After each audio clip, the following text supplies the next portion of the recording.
नमस्कार दोस्तों, मैं राजकुमार मौर्य प्रखर इंडिया यूट्यूब मंच पे आपका स्वागत है। बहुत बड़ी खबर आ चुकी है उत्तर प्रदेश की राजनीति से, समाजवादी पार्टी से। समाजवादी पार्टी के 7 बागी विधायक थे, 7 गद्दार विधायक थे, जिसमें से समाजवादी पार्टी ने 3 गद्दार विधायकों को पार्टी से बाहर का रास्ता दिखा दिया।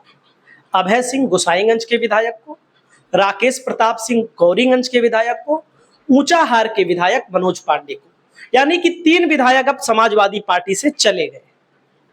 अब बातें हो रही है दोस्तों कि ऊंचाहार की सीट पर जो विधायक है मनोज पांडे, वे कह रहे हैं कि हम इस्तीफा देंगे, इस्तीफा देने के बाद उपचुनाव लड़ेंगे, क्योंकि अगर इस्तीफा नहीं देते तो भारतीय जनता पार्टी के नेता नहीं बन सकते। भारतीय जनता पार्टी में भले अनौपचारिक तरीके से शामिल हैं, तो आप समझ सकते हैं कि वे भारतीय जनता पार्टी के अभी सक्रिय सदस्य नहीं है, उस तरह से प्राथमिक सदस्य नहीं है। वे अब ना तो सपा में हैं, ना तो भाजपा में हैं। इस्तीफा देंगे, बीजेपी की सदस्यता लेंगे और उसके बाद उपचुनाव होगा। अब जब उपचुनाव की बात एक तरफ हो रही है, तो अब बातें हो रही हैं, भाई अखिलेश यादव जी ने सबको निकाल दिया, गायत्री प्रसाद प्रजापति की पत्नी को क्यों नहीं निकाला? क्योंकि इन्होंने भी बगावत की थी, इन्होंने भी धोखा दिया था, बिल्कुल सही बात है।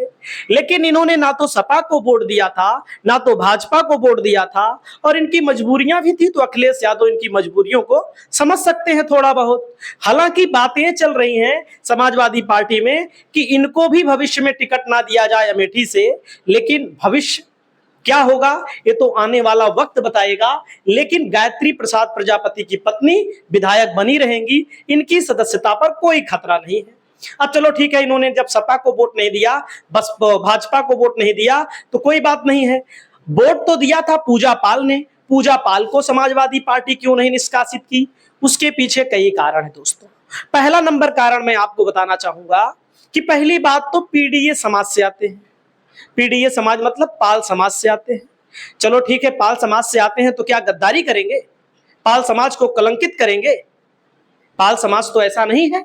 लेकिन अभी राज्यसभा का चुनाव है, मेन पॉइंट यहां फंसा है। राज्यसभा का फिर चुनाव है, तो फिर विधायकों की जरूरत तो पड़ेगी। ऐसा तो है नहीं पड़ेगी। तो समाजवादी पार्टी ने छोड़ दिया। अभी हो सकता है पुचकारें, अभी हो सकता है ये लोग जाएं, माफी ओफी मांगे। हालांकि जैसे इन लोगों ने एक काम और भी किया, जैसे क्रॉस वोटिंग भले की, बीजेपी के लिए प्रचार भले किया, लेकिन अखिलेश यादव के लिए भारी बुरी बातें नहीं कही। मतलब कि कुछ नेता होते हैं वो अपने झोंके पड़े रहते हैं।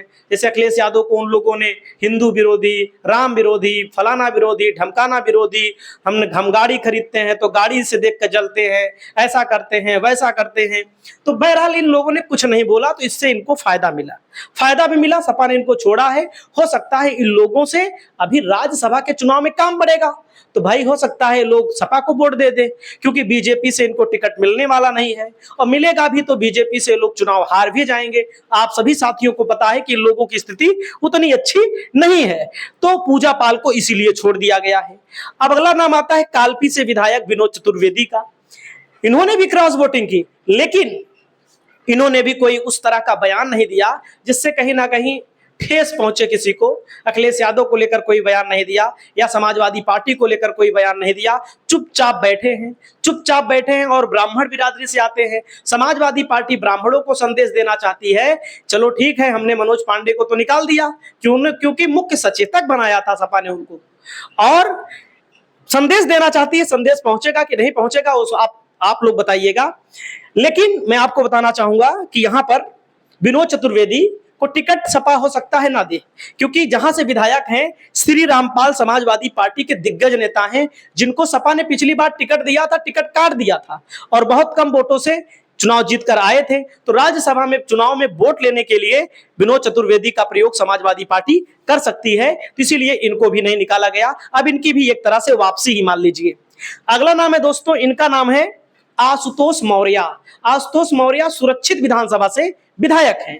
जब ये विधायक हैं तो समाजवादी पार्टी को लेकर के, अखिलेश यादव को लेकर के, या समाजवादी पार्टी के अन्य नेताओं को लेकर के केवल इन्होंने क्रॉस वोटिंग की, इसके अलावा कुछ नहीं किया। कुल मिलाकर के चुपचाप बैठ गए हैं। चुपचाप का मतलब है समाजवादी पार्टी को इन्होंने अपनी तरफ से छोड़ा नहीं है, केवल क्रॉस वोटिंग की है। समाजवादी पार्टी ने इसलिए नहीं निकाला, चलो रहने दो, अभी मामला आएगा, और मामला आएगा राज्यसभा में तो इन लोगों से मदद मांगी जाएगी, हो सकता है मदद दे दे, हो सकता है मदद ना भी दे, बीजेपी के पाले में फिर चले जाएं। तो कहीं ना कहीं विधायक कहा जाता है बांटो और राज करो। समाजवादी पार्टी ने बागी विधायकों को बांट दिया है। अब ये लोग खुश होंगे, भाई हमको तो नहीं निकाला गया, राष्ट्रीय अध्यक्ष जी हमको माफ कर दिए, ये लोग खुश होंगे ना, राष्ट्रीय अध्यक्ष जी हमको माफ कर दिए, हमको ज्यादा मानते हैं। तो इसीलिए इन लोगों का भी समाजवादी पार्टी को काम है, इसलिए समाजवादी पार्टी ने नहीं निकाला। अगला नाम आता है दोस्तों राकेश पांडे, इन्होंने भी कुछ नहीं बोला। जैसे बयानबाजी में अन्य नेताओं से मिलने के मामले में मिलते भी थे, और जो 3 लोग निकाले गए वो लोग ज्यादा एक्टिव थे, अखिलेश यादव को लेकर, पीडीए को लेकर, हिंदू को लेकर के, रामचरितमानस को लेकर के, स्वामी प्रसाद मौर्य को लेकर के। स्वामी प्रसाद मौर्य तो उनसे पहले भाग गए समाजवादी पार्टी से, तो उनका नाम लेने की क्या जरूरत है भाई, उन तो चले गए, उन्होंने इस्तीफा भी दे दिया एमएलसी पद से। सच्चाई में अगर नेता हैं तो इन लोगों को इस्तीफा दे करके उपचुनाव आना चाहिए था। जैसे दारा सिंह चौहान सपा छोड़े, इस्तीफा दिए, उपचुनाव हुआ, लड़े, हार गए, हार हो या जीत, इन लोगों को इस्तीफा दे करके मैदान में अपनी ताकत, अपनी हिम्मत को दिखाना चाहिए था, लेकिन इन लोगों ने ऐसा नहीं किया। इनके बेटे को टिकट मिल गया, रितेश पांडे को, लेकिन उसके बाद की स्थिति यह भी समझ में आ रही है कि कुछ लोग अभी कह रहे हैं कि रितेश पांडे की समाजवादी पार्टी में वापसी भी हो सकती है। बीजेपी में इन सभी नेताओं का कैरियर खत्म है, लगभग इक्का दुक्का कोई बच जाए तो ठीक है, क्योंकि आप सबको पता है बीजेपी टिकट तो नहीं देगी। बीजेपी में टिकट योगी जी नहीं बांटते, योगी जी बांटेंगे तब भी नहीं देंगे तो क्या कर लेंगे। अतः समाजवादी पार्टी टिकट देगी, समाजवादी पार्टी भी टिकट देगी तो समाजवादी पार्टी के वोटर भी इनको वोट नहीं देंगे। अखिलेश यादव माफ कर सकते हैं लेकिन वोटर नहीं माफ करेगा। तो कहने का मतलब यहाँ पर जैसे 3 विधायक हैं भाई, मजबूत हैं अपने इलाके में, 3 बार विधायक रहे, 2 बार अभय सिंह विधायक रहे, और 3 बार राकेश प्रताप सिंह और मनोज पांडे विधायक रहे। लेकिन जहां से विधायक हैं वहां का जातिगत समीकरण चेक कर लो, लोकसभा का चुनाव चेक कर लो, अभी हुआ है, हर बुरी तरह से स्थिति खराब है। और बीजेपी का मजबूत दावेदार है, बहुत कम वोटों के अंतर से लोग चुनाव जीते। मैं आपको बताना चाहूंगा, आपको मैं बताऊं, ये लोग बहुत कम वोटों के अंतर से चुनाव जीते हैं। ये जो विधायक हैं अभी 5-6 हजार से जीते थे, 5-6 हजार से जीते थे, वही 12 हजार से अभय सिंह जीते थे, वहां से खब्बू तिवारी है।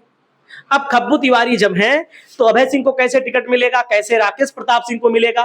कहीं ना कहीं राजनीतिक स्थितियां डामाडोल हो चुकी हैं। आपको क्या लगता है, समाजवादी पार्टी के 5 विधायक एक बार फिर वापसी कर रहे हैं, अखिलेश यादव माफ कर देंगे कि नहीं? कमेंट करके बताइए। नमस्कार।